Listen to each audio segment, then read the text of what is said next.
Right breaking చూస్తున్నాం. ప్రభుత్వ పాఠశాలలో విద్యార్థినులను అసభ్యకరంగా తాకుతూ వాష్రూముల్లో కెమెరాలు పెట్టి వీడియోలు తీస్తూ వేధింపులకు గురి చేస్తున్న అటెండర్ యాకూబ్ పాషా భాగోతం ఆలస్యంగా వెలుగులోకి వచ్చింది.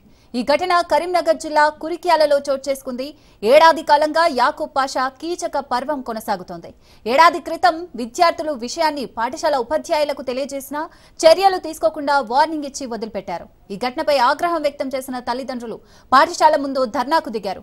బాధ్యుడైన యాకూబ్ పాషాను వెంటనే విధుల నుంచి తొలగించాలని, కఠినంగా శిక్షించాలని డిమాండ్ చేశారు. చేతకాని ప్రభుత్వ విధానాల వల్ల ఆడవాళ్లకు రక్షణ లేకుండా పోయిందని మాజీ ఎమ్మెల్యే రవిశంకర్ ఆగ్రహం వ్యక్తం చేశారు.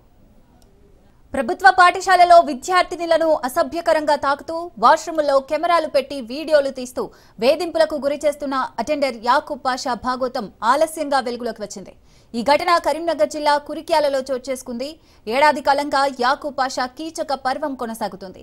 ఏడాది క్రితం విద్యార్థుల విషయాన్ని పాఠశాల ఉపాధ్యాయులకు తెలియజేసినా చర్యలు తీసుకోకుండా వార్నింగ్ ఇచ్చి వదిలిపెట్టారు. ఈ ఘటనపై ఆగ్రహం వ్యక్తం చేసిన తల్లిదండ్రులు పాఠశాల ముందు ధర్నాకు దిగారు. బాధ్యుడైన యాకూబ్ పాషాను వెంటనే విధుల నుంచి తొలగించాలని, కఠినంగా శిక్షించాలని డిమాండ్ చేశారు. చేతకాని ప్రభుత్వ విధానాల వల్ల ఆడవాళ్లకు రక్షణ లేకుండా పోయిందని మాజీ ఎమ్మెల్యే రవిశంకర్ ఆగ్రహం వ్యక్తం చేశారు.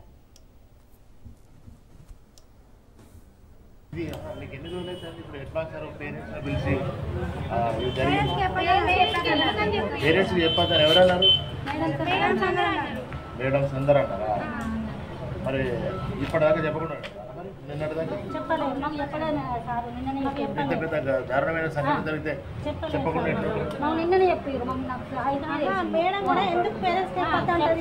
చెప్పండి మరి చెప్పాలి. అదే పేరెంట్స్ ఎందుకు చెప్పద్దు అంటది. ఇప్పుడు ఏమన్నా అయితే పిల్లలకు నాకు బాధ, ఆమెకేం బాధ. ఎందుకు చెప్పగా మాకు గది ఒకటి కావాలి. మాకు ఎందుకు చెప్పలే, ఎందుకు చెప్పకుండా ఎందుకు అన్నది ఆమె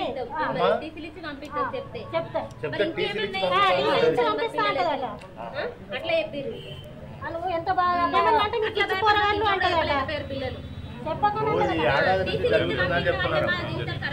దాదాపుగా ఒక ఏడాది నుంచి జరుగుతుంది అనేది చెప్తాను.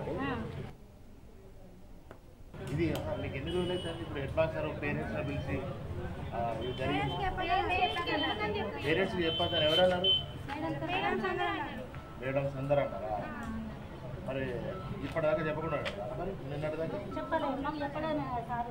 ఇంత పెద్ద దారుణమైన సంఘటన జరిగితే ఇవాళ తెలంగాణ రాష్ట్రంలో ఓ చట్టం లేదు, శాంతి భద్రత లేవు, మహిళలకు మాన ప్రాణాలకు రక్షణ లేకుండా పోయినటువంటి పరిస్థితి ఇవాళ తెలంగాణ రాష్ట్రంలో నడుస్తుంది.